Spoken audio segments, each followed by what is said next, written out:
Hello. I can see there are people there, so welcome, welcome to rainy Amsterdam. And I can't see any chat yet. Oh, there you go. Hello, Audrey. And thank you, Audrey. Hello, Tom. Hi, hi, hi. Oh. So, let's see.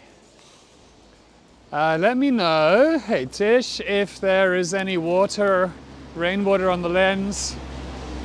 I should notice, but I can't guarantee that I'll notice. And yeah. Hey Laurie, Natalie. Oh, it really is raining. Maybe I need to get the umbrella. I was hoping I could avoid this. Oh, but it's really doing its best now. Hang on a sec. Ay, ay, ay. Oh my God, real shower. Okay.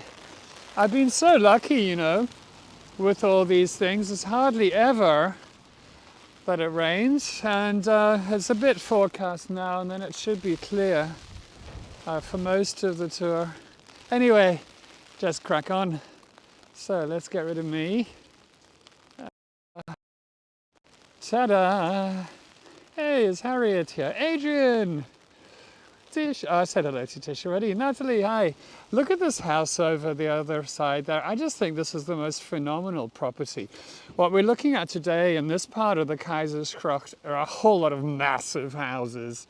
This is where the seriously rich lived. Oh yeah, Audrey Lee gave me the hat because of the eyes. Okay. Okay. Rain, rain, go away, come back another day. Oh, I see the link's not working. That's a shame. Hey, Ruth, are you here? Excellent. Welcome, Ruth.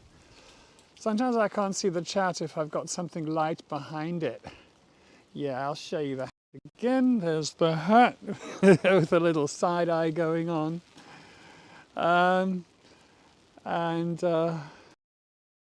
Dear, so here's the first building I'd like to talk about. It's known, not surprisingly, as the house with the head. So we look like we're too far zoomed in. No, we're not. Okay. Well, we'll see it from further away when we're further away. But it's a really remarkable building. It's beautiful. Just check it out. So it's obviously Amsterdam Renaissance. We know that because of the steps and the orange bricks and the stone courses and all the decoration. You can see there's obelisks, there's lions' heads, there's little wreaths and stuff, and of course, there are all these heads here. So, and there's going to be lots of whoopsing today while the wind is blowing my umbrella about. Okay, so let's talk. Let's have a talk about these heads. You know, I've had a hell of a day because I got up and everything was fine, and then my internet stopped working, and I needed to research and pull together the info for this tour. Oh man, which meant using my phone as a modem and all that kind of stuff, and then things updating and having to try and get data from one to the other. It's been horrible, and it's taken the whole day. So I am not sure entirely if I've got these heads in the right order, because I haven't had time to check. So let's see. The head over here should be Apollo, and he's the god of archery and music, dance, truth, and prophecy. I speak about him actually on the flower tours. With talking about him in, was it his lover Hyacinth? Anyway, so there's Apollo. And then coming across here we have Ceres, who's a goddess. And she's the goddess of agriculture and fertility. Beautiful heads, these. Next one along is Mercury, the god of commerce Beautiful details here above the door. And then we have Minerva, goddess of wisdom. And then over here, everybody's favorite, good old Bacchus, the god of wine and music. And then over here, actually, it stopped raining as it should have, so we just lose the umbrella. Here is Diana. Oops, I'll come on umbrella. I'll just leave it on the floor for now. Diana is the goddess of the hunt and also of the night and the moon. That's why there's a moon at the top of her head there. You see a crescent moon. And that's not the answer to the quiz question. Okay. Okay, so I'm just going to have to put my umbrella back in my bag because it's lying on the floor. I always feel I need 3 hands in these situations. And I can see there's water on the lens. Okay. There we go. Right. So, there is a very silly story told about this house, that it has 6 heads on the front of it because the maid once cut off the heads or slit the throats of 6 thieves who were trying to break in. It's absolute nonsense, of course. It was built by an aristocratic family, a very highly cultured art collector, and he lived here and he sold it to a highly successful businessman, a Mr. Louis de Grier. And that was way back in 1634. And he, along with Elias Tripp, had revolutionized the arms industry. I've spoken about them recently, the Tripps. They teamed up with the de Griers and became unimaginably rich in the process, arms dealers. Okay, and I was inside and I want to show you a video of what's inside. Actually, before, I'll tell you a bit about it and then I'll show the video because I found often if I talk it's distracting. It's currently owned by Joost Ritman. He's still alive, he lives in the Bloemgracht, and we spoke about him when I was doing the Jordaan district, and he collected a remarkable library known as, not surprisingly, the Ritman Library or the Bibliotheca Philosophica Hermetica. And it's a collection of 23,000 books on matters spiritual and in all sorts of different forms of spirituality and religion and what have you. It's open to the public, has a lot of displays, it's got reading desks and a little cafe. I had coffee there and they have sort of soups and toasted sandwiches. It's got a very pretty summer garden behind. I was there last summer with the flower beds with wildflowers in them, and it's known as the Embassy of the Free Mind. And here's a look inside. Here we go. You really get an idea of how beautiful these houses are to walk in. You know, you just walk straight through that door and then through, and yeah, out into the garden. What a lovely, gracious way of living in. Look at, it's a little bit broken, but the beautiful little tiny pavilion at the back. And this is the one room on the ground floor with a big version of the Holy Grail with all sorts of paintings of the different stages. It's fascinating. There are lots of lovely things to read, and it's absolutely splendid. There's a nice description of all the station, not the Stations of the Cross, but the Stations of the Grail, really, around this big urn. There's a library upstairs, and I didn't film up there because there were people sitting at the desks and reading, but the downstairs rooms give you a real feel. This is enormous. I can stand in that fireplace, and it doesn't, you know, right inside, and there's still room above my head. So it's really quite something, and very, very, very interesting to just browse around and read. Beautifully decorated as well. So there you go, that's that. Something to put on a list for Amsterdam. And let me just pan around slowly for those of you who might have joined a bit later, because you'll see the buildings on the other side of the canal, and I'll be closer to those later. Hello, Cheryl and Madeline. Yeah, so this is the one that's really taken me. It's so big and wide. This really is the part of the massive, great big houses. Not only the one I showed you, but even the one next door is enormous. Keizersgracht number 121. Check it out. This is one house here. So it's a double house, built in 1620 by Johann Duits. Excuse me. Now he was a super wealthy merchant from Cologne. And he married into the Koymans family. He's one of the grand regent families of Amsterdam. And he had 9 kids, as he did in those days.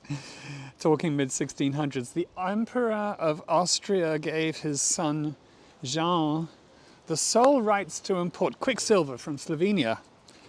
Hey, look, here's one of the boats that Lee skippers. From those townboat guys. So that's what Lee spends a lot of her time doing, buzzing around in these little tubs. Hello, Slicey. And yeah, so his son was given sole rights to import quicksilver, that's mercury, I believe, from Slovenia. His widow, who was one of the Bickers clan. So you must be getting the hang of these surnames now, the Bickers, and also very wealthy. She continued the business after his death with the son, managed to get a big share of the Hungarian copper and silver mines, believe it or not. So that's the sort of thing that people were up to. In town, that's how they were making their money, quite something. And when the last Duits died, she left 2/3 of her estate to create the Duits Hofje on the Prinsengracht. A Hofje, an almshouse courtyard, and I got a little picture of that, just to give you an idea. Well, I thought I had a picture of it. Here we go. We'll get there in the future. But, you know, that's what a lovely thing to do when you've got a lot of money, is to leave most of it to create housing for elderly, usually widows. Okay, so moving along.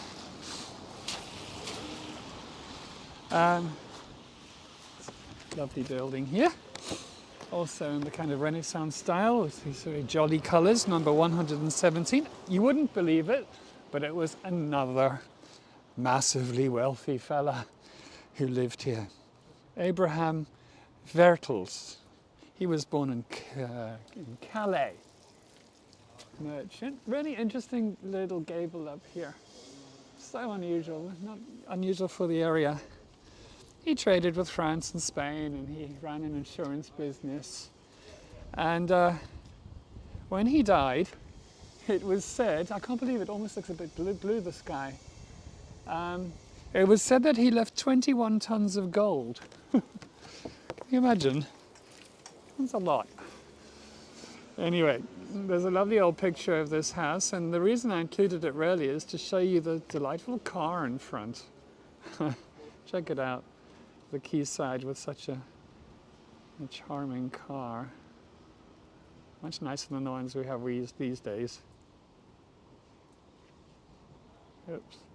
Right. Oh God, my fingers are cold. And sometimes when that happens, the screen doesn't work so well. Let's get rid of this picture now. Okay, so yeah, it's so strange. We are actually getting little streaks of blue in the sky. Lovely. That wasn't expected. Nice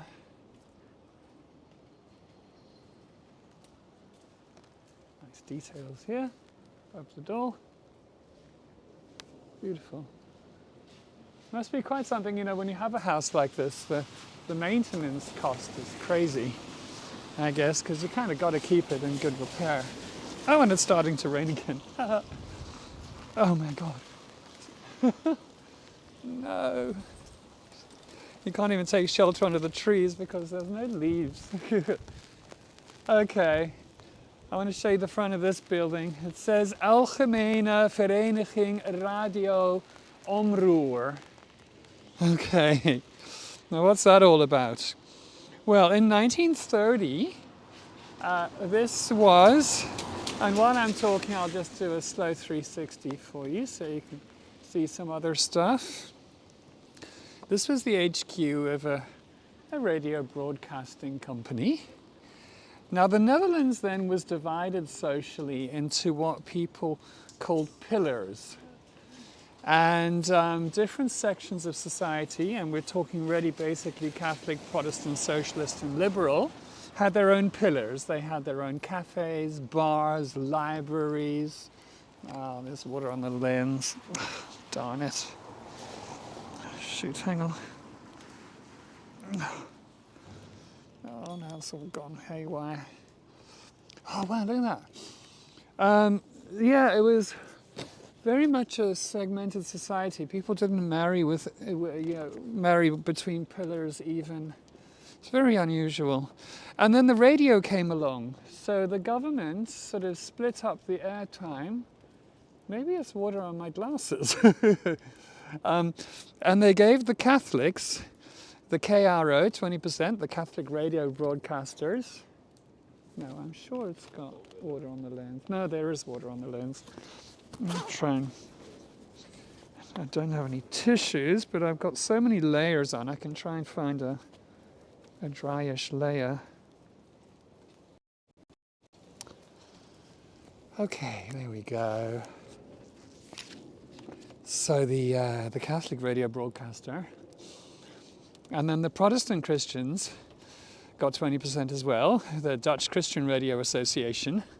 The Socialists got the VARA, the Association for Workers, Radio Amateurs, so a bit like pirate radios. And then you got the Liberal Protestants, who also got 20%. And then this place here that I just showed you, the AVRO, that was neutral. That was meant to appeal to all. And they also got 20%, so they weren't really a pillar, but they're meant to be appealing to all. Now, during the Second World War, the director of the AVRO voluntarily, sooner than necessarily, sacked his Jewish employees, and the Jewish chairman was let go as well. And a Dutch Nazi, we call them NSB'ers here, and they're National Socialists, had a weekly radio show called I Was There Myself, when he was talking about his experiences in Nazi Germany. And then in 1941, this here was merged with the Dutch broadcasting run by these National Socialists. So the Nazis controlled the country's broadcasting quite quickly. I decided not to tell you about every family from every massive house because it just becomes a bit same. But here's another astonishing dwelling called het Bruinvis, which means the porpoise. And just realized that this used to be a family home. It's just quite remarkable. This looks like her too. For rent. Hey, I could rent it. It'll certainly be a bit more space than I'm used to, but I'll manage. I can cope. I like buying furniture. Okay.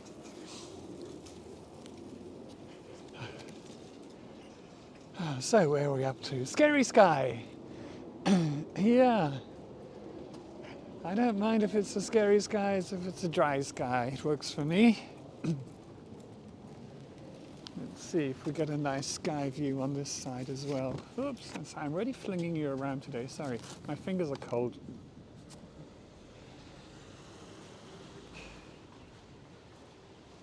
There's a flock of birds.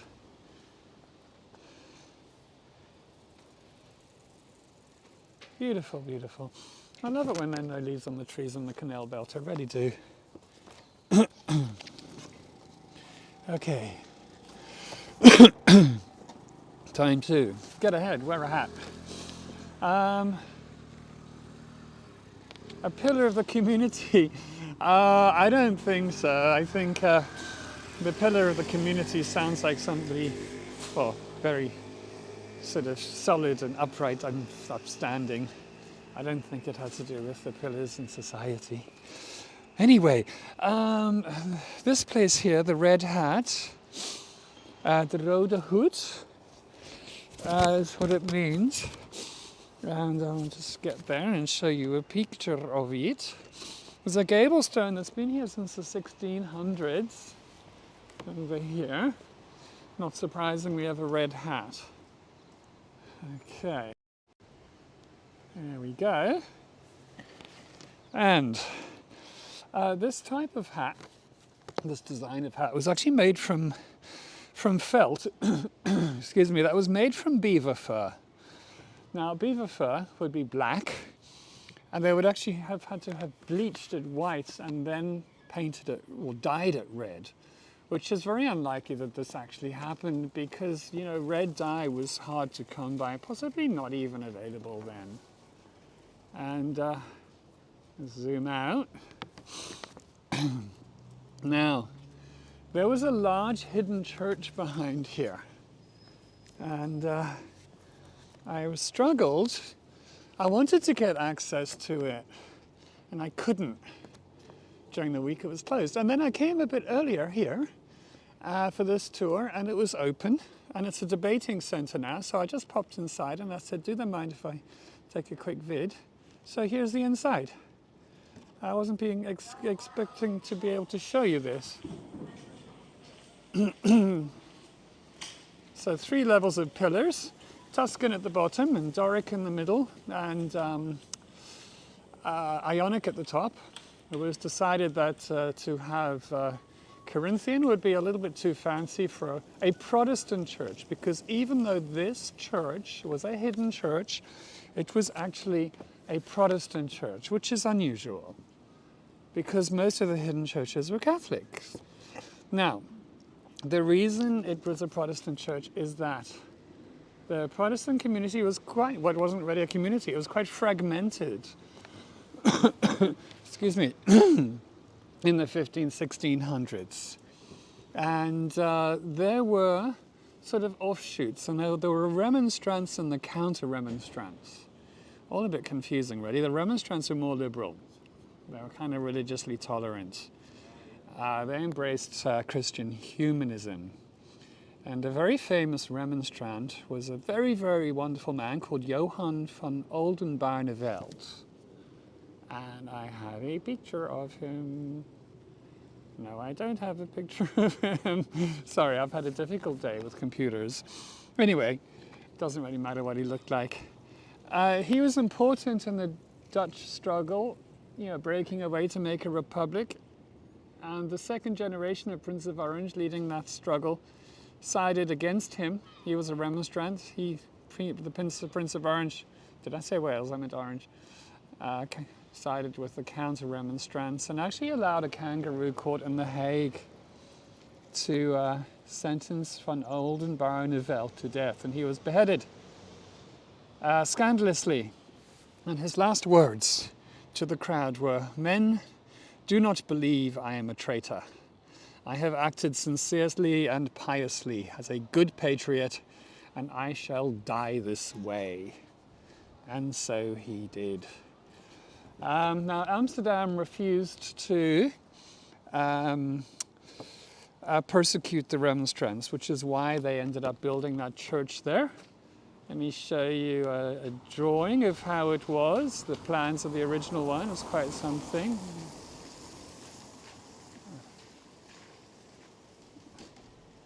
There we go. And it was one of the first sort of wooden gallery-style churches that was built here. Okay, let's see where we're up to.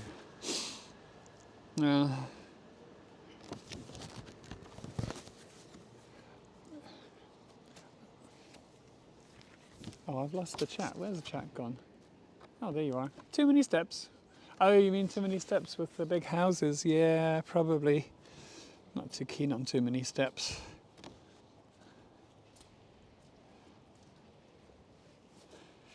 Right. Nice views of the houses we saw initially from over this side. One with the pretty gable, and of course there's the one with the heads coming into view. Shame about the scaffolding next to it, but that's just how it goes. Let me try and cut out the scaffolding. There we go, pretend it's not there.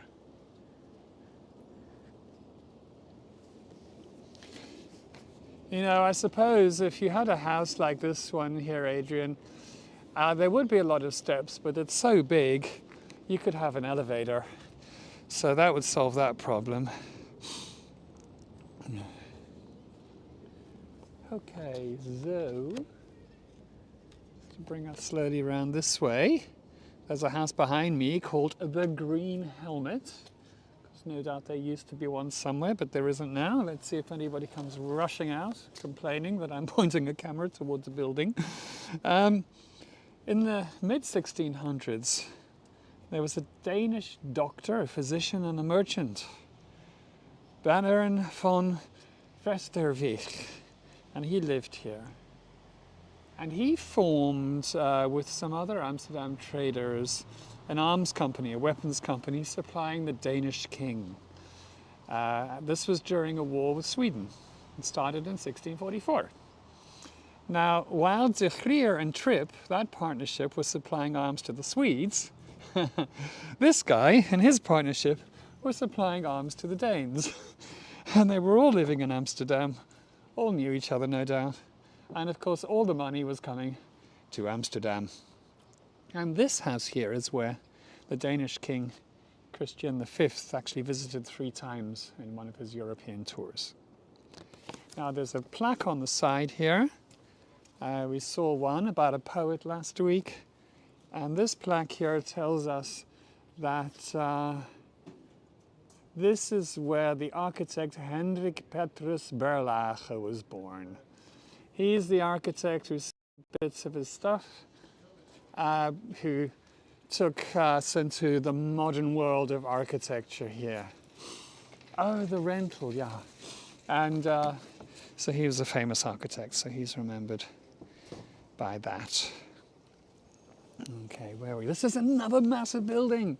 Look at it, it's enormous. It goes all the way from here to there. So I was thinking, like, who could have such a building? There was remarkably little information about this building in all the usual places that I look. I was a bit surprised about that. And then I had the oh, the door's open. Nice. Very nice. Okay, so then I had this brilliant idea of just Googling the address, okay, which worked quite well.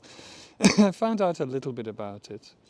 It used to be owned by an insurance company. This is Louis XV style, by the way, with kind of Rococo flourishes.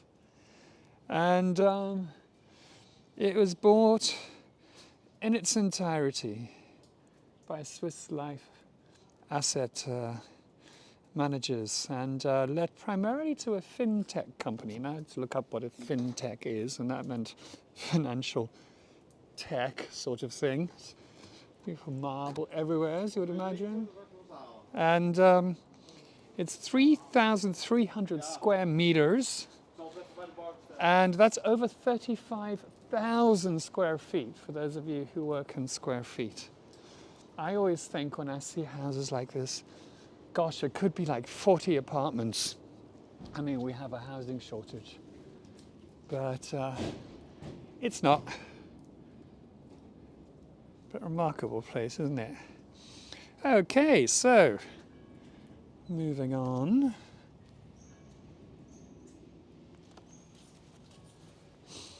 Let us see, let us see, let us see.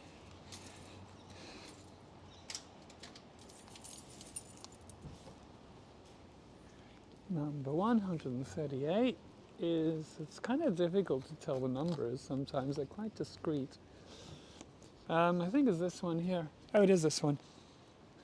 Nothing particularly remarkable about the house. This is nice. You see, here's a house of numerous floors, and loads of people live here. So there's like 1, 2, 3, 4, 5, 6 bells, and there's the ground floor as well. down there. And I mean, this is how I think it should be. Anyway. Mark, all different architects and builders for the individual houses. Yeah, sure. You know, what happened, Cheryl, is that these houses would have been built normally in the early 1600s, and then a lot of them would have either just got a new facade a bit later, or have actually been completely rebuilt later. So it's a whole combination of things. Well, what's unusual about this house here is the garden house behind it. It has a double-story garden house at the end of the garden. Here it is. Gorgeous, absolutely lovely. There are actually rules against that, but apparently this area just fell out of the place that was covered by those rules. Must be a wonderful place to spend afternoons in the garden. And the house next door here was where Quakers met. And that was from 1676 all the way through to 1824. And Quakers meeting here. Quakers were persecuted in England, but they came here. Very famous, the most famous Quaker who visited here was actually William Penn of Pennsylvania fame. And that was in 1677. And he debated a local scholar. There was a problem. The debate didn't go very well there because they couldn't understand each other's Latin. They were debating in Latin. And their theories that they were debating was so complicated that the translators couldn't understand them, so they were struggling to translate them. So yeah, that's how that went. There's a very nice light now, actually. And yes, one of Lee's boats again. I was just looking out for her because she's back from holiday, but that's not her driving. But look, we're starting to get this kind of nice evening, very soft light. And this beautiful house with the heads. And blue sky. Look at that. How bizarre. Wow. So yeah, if you could like this, if you like it, of course. And also, if you could say something in the comments afterwards. Apparently it really helps. I try and get this whole YouTube thing moving. It helps them kind of promote the video to other people, you know, algorithm stuff. Okay, now, there are a couple of gorgeous boutique hotels here, and who were kind enough to let me go inside and film inside them. So here are those coming up. This one is called Canal House, and it's been here since the 1970s. No, that's not it. That's the Toren. Here we go, Canal House here. And it has a particularly nice garden. So in we go. And then you get the right one.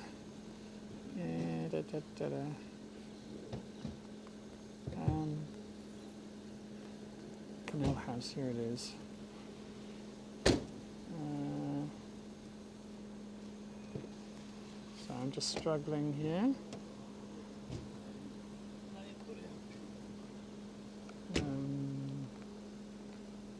There we go. Okay. Sorry.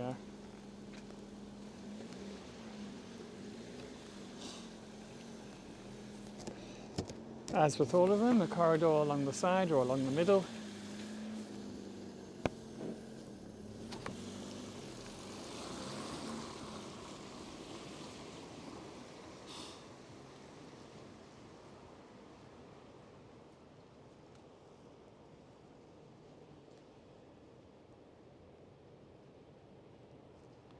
Marble, marble, marble, eh? Yeah, not an unpleasant place to have breakfast up here.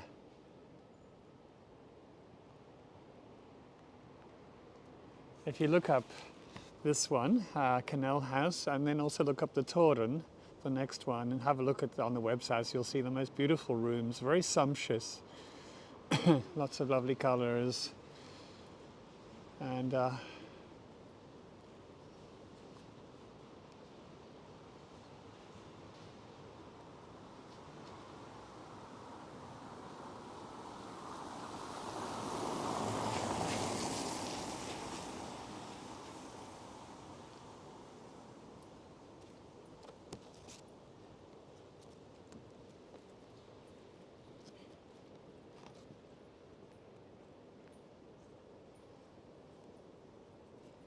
Here's the garden. See what I mean? How nice it is. Very kind of spacious and open feel to it. Must be lovely in warm weather. Absolutely gorgeous. And there's a little garden house here. Shut yourself away with a friend.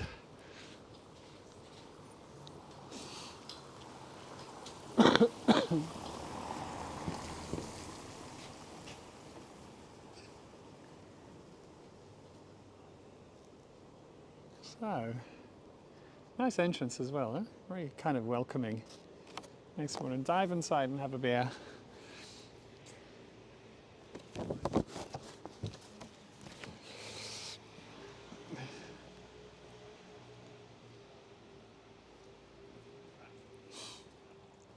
So, another building here with stripes on it.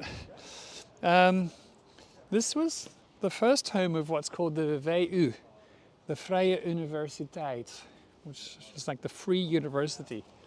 There are two main universities in Amsterdam. There's the UvA, University of Amsterdam, and then there's the Vrije Universiteit. And free meant free from the state and from religious control. So that's what the free was referring to, so kind of more liberated. And it certainly wasn't free to attend. The lovely sort of classical design here.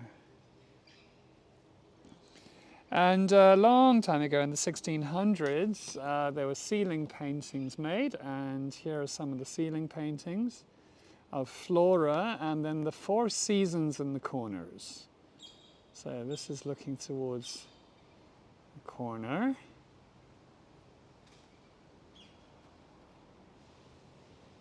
And then here's the central part of the ceiling. It's not a great photo, but it's the best I could do. Oh, come on.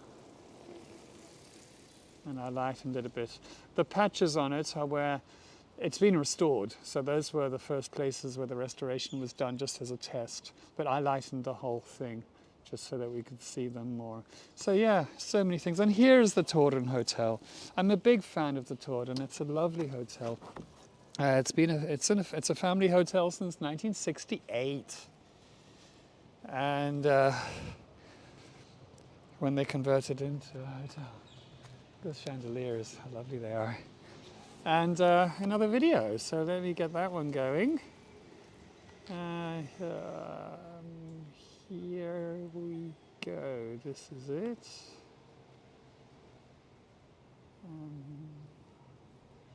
Oh.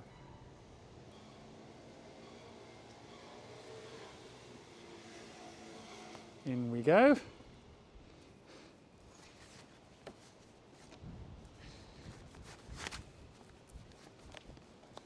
It has a very sumptuous bar on the right hand. Oh, you did, Tom. Did you enjoy it? I hope you enjoyed it. Okay.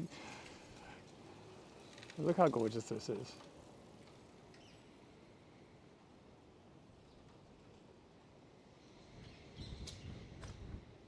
This is looking out towards me now.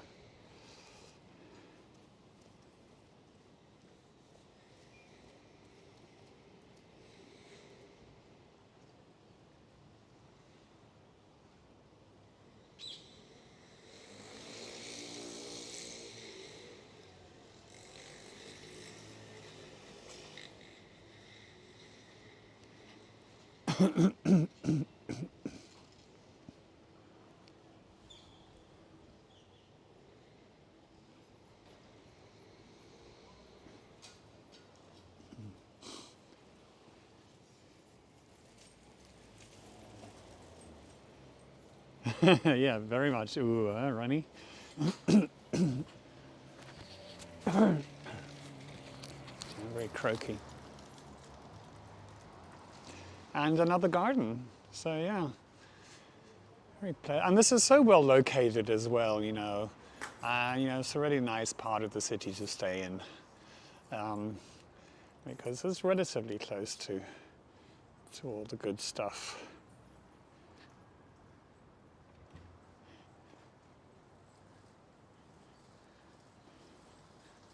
And there was a pretty intriguing window. I never got to see it from inside, but I zoomed in on it. This window must be really lovely from inside. I don't know if it's in a room or not. I'll go and ask them at some point. Anyway, that's the Toren. And which brings us more or less to the end. And just go up onto the bridge. Look for some nice views with the sun coming through. Oh yeah, and there's a quiz. Forgot about that. So, the quiz question for the slicey. But let's have a look for the view. Oh wow, very moody sky. Sandy, there's so many nice hotels. Unfortunately, they don't come cheap. Amsterdam's so expensive, but yeah, for a treat, they're great. Okay, so that's looking north. Oh, graag gedaan, Natalie. I think you don't say graag gedaan in Afrikaans. I think you would say geen probleem. Okay, the quiz question for today. So this is to win a slicey, a cheese slicer with googly eyes. And the person who wins it is the person who comes through first on my chat, because I see all the comments. Sometimes apparently that can be set strangely, so one only sees some of them or the top ones. Oh wow, I'm loving the sky. Okay, so the question for today is, yeah, Barbie parked her car there. I showed you a hat earlier. I showed you a red hat, gable stone, and it was made of felt, but was made of the fur of a particular animal. What animal's fur was it made from?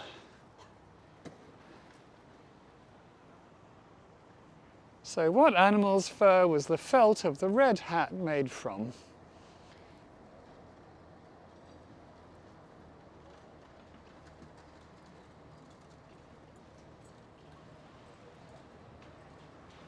Ooh, I'll show you the boat coming through below.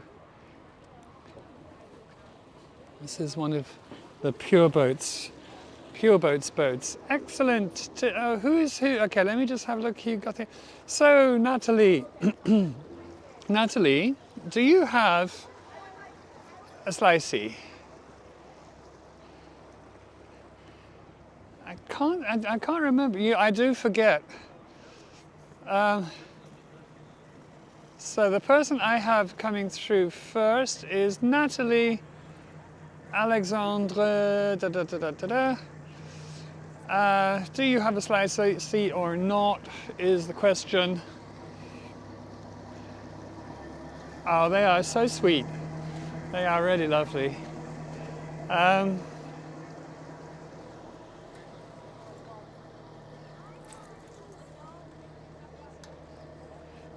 No, I said that it's going to be on my my chat, because it's got to be somebody's, then it's going to be mine, and it's very, very clear on mine that Natalie came through first, and I see all of them on mine, so sorry about that.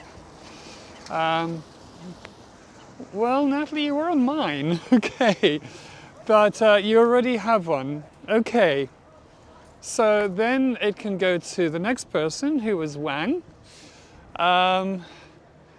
So Wang, if you'd like to contact me, my how do I switch screens?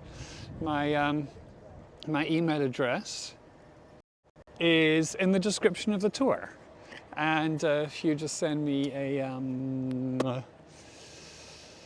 how do you say it? An address. I will post one off to you. And thanks for joining. And yeah, as I said, if you can see leave a whatever, a comment, that'd be really cool. There's buy me a coffee links and all that kind of stuff if you want to make a donation, always appreciated. And yeah, it's just a really lovely evening. So I'll show you that sky above the buildings again.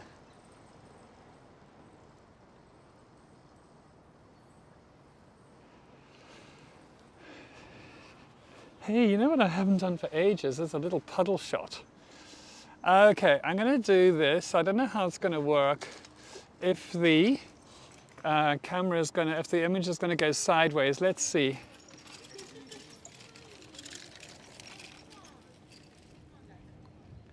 And the benefits of the rain is the puddle shots.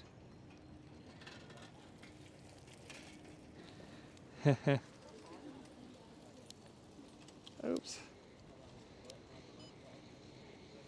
There, we got it back. Yeah, when you start streaming in the one format, with Prism, it stays in that format. Anyway, great, thanks for joining everybody. I'm going to head off, and your kin always stays in Haarlem. Yeah, Haarlem is great to stay in, actually. You know, and then it's so beautiful in itself, and then it's a very short commute to Amsterdam, so it's also worth it's a good idea to maybe stay there. Okay, bye bye everybody, take care, and thanks for joining.